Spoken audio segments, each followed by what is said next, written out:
नमस्कार। आजको भिडियोमा हामी नेपालको इतिहास सम्बन्धी बहुसम्भावित प्रश्नहरूमा 5 सेकेन्डको टाइमरसहित डिप डाइभ गर्नेछौँ। कति प्रश्न मिलाउनुहुन्छ अन्त्यमा कमेन्ट गर्न नभुल्नुहोला। क्वेसन नम्बर 1, यो गोपाल वंश सम्बन्धी जान्छौँ हामी केही क्वेसनहरू। नेपालमा प्रथम पटक शासन गर्ने वंश कुन हो?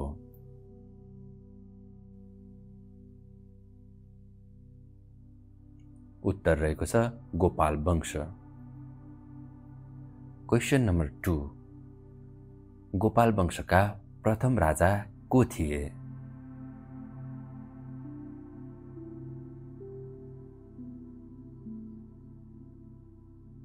भुक्तमान। क्वेसन नम्बर 3, गोपाल वंशका अन्तिम राजा को थिए?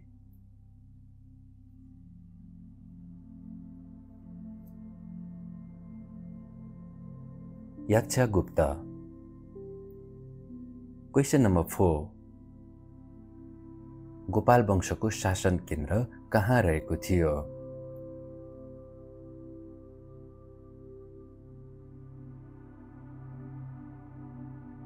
मातातीर्थ, काठमाडौँको मातातीर्थमा रहेको थियो। क्वेसन नम्बर 5, नेपालको प्रथम राजा कसलाई मानिन्छ?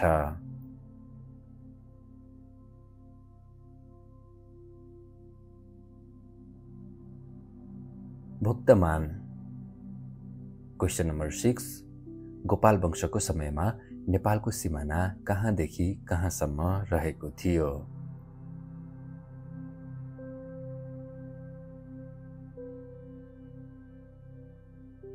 पूर्वमा दुधकोशीदेखि पश्चिममा त्रिशुली गङ्गासम्म। क्वेसन नम्बर 7, गोपालवंशी राजाहरूले नेपालमा कति वर्ष शासन सञ्चालन गरेका थिए?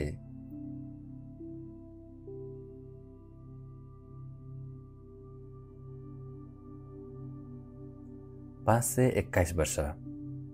8 पुस्तामा थिए यिनीहरू।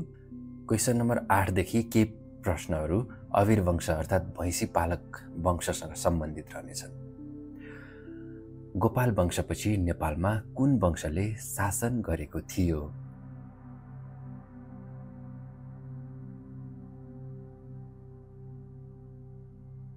अवीर वंश।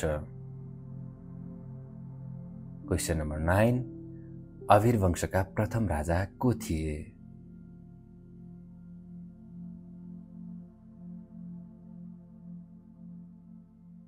बरसिंह। क्वेसन नम्बर 10, अवीर वंशका अन्तिम राजा को थिए?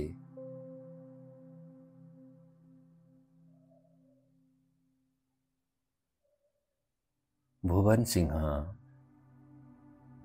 क्वेसन नम्बर 11, अवीर वंशले नेपालमा कति वर्ष शासन गरेका थिए?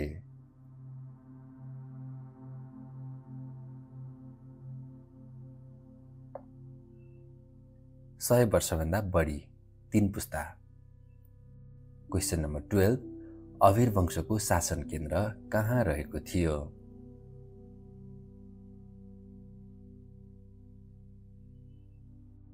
मातातीर्थ, काठमाडौँको मातातीर्थमा। क्वेसन नम्बर 13, किरात वंशका केही प्रश्नहरू सुरु हुन्छन् 13 देखि। अवीर वंशपछि नेपालमा कुन वंशले शासन गरेका थिए?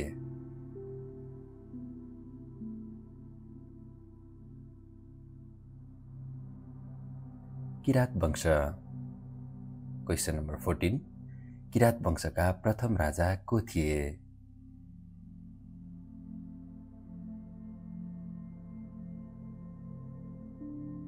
यलम्बर। क्वेसन नम्बर 15, किरात वंशका अन्तिम राजा को थिए?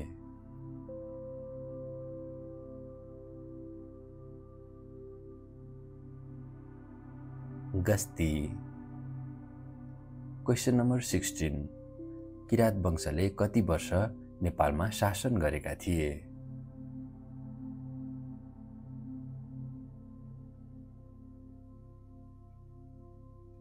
करिब 32 जना राजाहरूले 526 वर्ष। क्वेसन नम्बर 17, गौतम बुद्ध कुन किराँती राजाको पालामा नेपाल आएका थिए?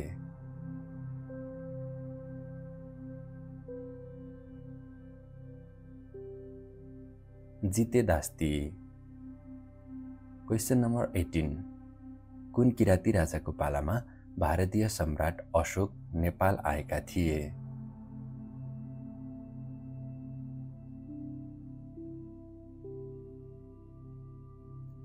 चौधौं किराँती राजा स्थौको पालामा। क्वेसन नम्बर 19, 28औं किराँती राजा को थिए?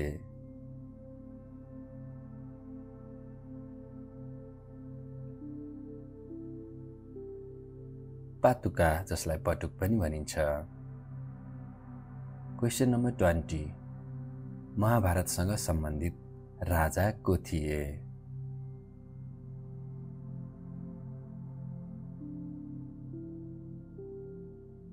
हुमती। क्वेसन नम्बर 21, सिकी बुद्ध आइबसेको पर्वतलाई के भनिन्छ?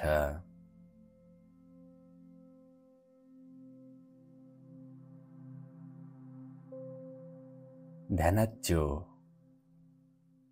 क्वेसन नम्बर 22, चार नारायणको स्थापना कसले गरेका थिए?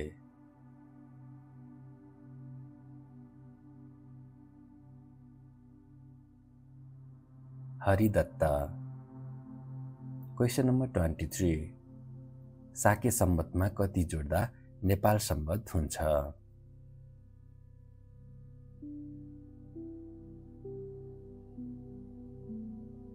140 वर्ष। क्वेसन नम्बर 24, अब 24 देखि केही प्रश्नहरू लिच्छवी वंशसँग सम्बन्धित रहेका छन्। लिच्छवी वंशका प्रथम राजा को थिए?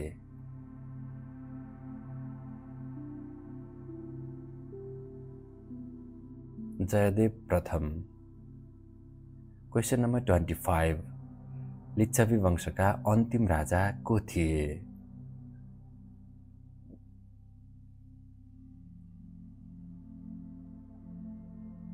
जय कामदेव। क्वेसन नम्बर 26, लिच्छवी वंशी राजाहरू कुन ठाउँबाट नेपालमा शासन गर्न आएका थिए?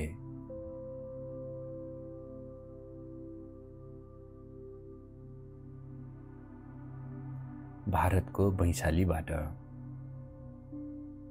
क्वेसन नम्बर 27, नेपालको प्रथम प्रामाणिक राजा भनेर कुन लिच्छवी राजालाई चिनिन्छ?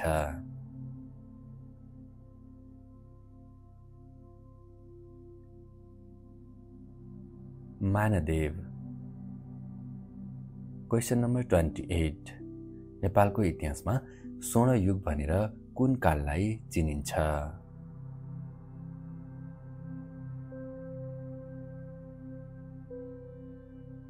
लिच्छवी काल। क्वेसन नम्बर 29, नेपालको प्रथम प्रामाणिक मुद्रा कुन हो र यसलाई कसले प्रचलनमा ल्याएका थिए?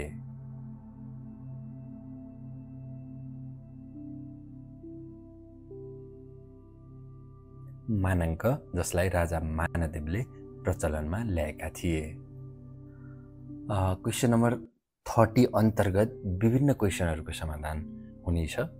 लिच्छवी कालमा निर्माण भएका भौतिक पूर्वाधारहरूको बारेमा प्रश्न र उत्तरको श्रृङ्खलालाई मैले एकमुष्ट रूपमा प्रस्तुत गरेको छु। मानगृह मानदेवले निर्माण गरे, चागुनारायण मन्दिर मानदेवले, कैलाशकूट भवन अंशु वर्माले, भद्रनिवास नरेन्द्र देवले। त्यसै गरी राजा मानदेवको बारेमा म जानकारी गराउन गइरहेको छु, यहाँहरूले हेर्न सक्नुहुन्छ। राजा मानदेवको शासन अवधि 15 वर्षको रहेको थियो। मानदेवका बाबुको नाम धर्मदेव र मानदेवका छोराको नाम महिदेव रहेको थियो। अब मानदेवले के कुराहरूमा योगदान पुर्याए भन्ने विषयमा पनि विभिन्न प्रश्नहरूको समाधान हुने गरी मैले एकमुष्ट रूपमा यहाँ विषयवस्तुहरू प्रस्तुत गर्न गइरहेको छु। मानदेवले सर्वप्रथम शिलालेखको निर्माण गरे, मानगृहको निर्माण गरे, नाग र वासुकी पूजाको सुरुवात गरे, भक्तपुरमा चागुनारायणको मन्दिर निर्माण गरे प्रथम प्रमाणित मुद्रा मानाङ्कको प्रचलन यिनले नै ल्याए र गोकर्णमा बस्ती पनि मानदेवले नै बसालेका हुन्। त्यसै गरी अब राजा अंशुवर्मासँग सम्बन्धित विभिन्न विषयहरू मैले प्रस्तुत गर्नेछु, यहाँहरूले ध्यानपूर्वक अध्ययन गरिदिनु होला। अंशुवर्माको शासन अवधि 16 वर्षको रह्यो। उपनामहरू महासामन्त, महाराजधिराजको उपाधि पनि यिनले ग्रहण गरे, प्रथम पटक लिने व्यक्ति भए। अनि कलहाभिमानी भनेर पनि भनिन्थ्यो। पशुपति पादानुगृहित र बोधिसत्वको अवतार भनेर पनि अंशुवर्मालाई चिनिन्थ्यो। अब म अंशुवर्माको योगदानसँग सम्बन्धित विभिन्न प्रश्नहरू समाधान हुने गरी एकमुष्ट विषय प्रस्तुत गर्न गइरहेको छु, यहाँहरूले हेर्न सक्नुहुन्छ। अंशुवर्माले कैलाशकूट भवन निर्माण गरे। बालकको सालनाल काट्ने चलन सर्वप्रथम सुरुवात गरे। एमसीक्यूमा सोध्न सक्ने प्रश्न। गुप्त सम्वत पनि अंशुवर्माले नै चलाए। त्यसै गरी लिच्छवी कालमा कसलाई के भनिन्थ्यो भन्ने विषयमा एकमुष्ट विषयवस्तु प्रस्तुत गर्न गइरहेको छु। यहाँ धेरै कुराहरू छन्, यहाँहरूले ध्यानपूर्वक पढ्न सक्नुहुनेछ। अमात्य भनेर मन्त्री स्तरीय अधिकारीलाई भनिन्थ्यो, प्रशासकलाई। महासर्वदण्ड नायक भनेर प्रधान न्यायाधीशलाई भनिन्थ्यो। सर्वदण्ड नायक भनेर न्यायाधीशलाई भनिन्थ्यो। दण्डनायक प्रहरी प्रमुखलाई भनिन्थ्यो। महाबलाध्यक्ष भनेर प्रधान सेनापतिलाई भनिन्थ्यो। बलाध्यक्ष भनेर सेनापतिलाई भनिन्थ्यो। भटनायक भनेर सेनाध्यक्षलाई भनिन्थ्यो। भट्ट भनेर सिपाहीलाई भनिन्थ्यो। बलाध्यक्ष अथवा महाप्रतिहार भनेर राजदरबारको उच्च पदाधिकारीलाई भनिन्थ्यो। प्रतिहार भनेर द्वारेलाई भनिन्थ्यो। सिंकर दाउरामा लगाइने कर हो। भोग भनेर लगाइने कर चाहिँ व्यापार वाणिज्य आदिमा लगाइने कर रहेको छ। त्यस्तै गरी लिच्छवीकालीन सरकारी कार्यालयहरूमा त्यो बेलामा राखिएका पद र पदवीहरू पनि म यहाँ प्रस्तुत गर्न गइरहेको छु। कुथेर, यो कुथेर भनेर चाहिँ राजस्वको असुली गर्ने, मालपोत उठाउने र भूमि सम्बन्धी अन्य कार्य गर्ने निकायलाई कुथेर भनिन्थ्यो। मापचोक भनेर चाहिँ विवाह, व्रतबन्ध, पुनर्विवाह, सम्बन्ध विच्छेद गर्ने कार्यहरू मापचोक अन्तर्गत पर्दथे। र लिगबल अन्तर्गत चाहिँ यातायात, कुलो, खानेपानी सम्बन्धी कार्य गर्ने अड्डा भनेर बुझिन्थ्यो। सुल्ली अथवा सोल्ल भनेर चाहिँ पञ्चापराध सम्बन्धी मुद्दा हेर्ने र सजाय गर्ने अड्डालाई बुझिन्थ्यो। नेपालको इतिहासलाई 2वटा श्रृङ्खला मार्फत प्रस्तुत गर्दैछौँ। पार्ट 2 हेरिसक्दा यो विषयमा डिप डाइभ भइसक्ने हुँदा पार्ट 2 पनि हेर्न नबिर्सनु होला। थप सामग्रीसँग अद्यावधिक हुनको लागि च्यानललाई सब्सक्राइब गर्न पनि नभुल्नु होला भन्दै पार्ट 1 बाट बिदा चाहन्छौँ। नमस्कार।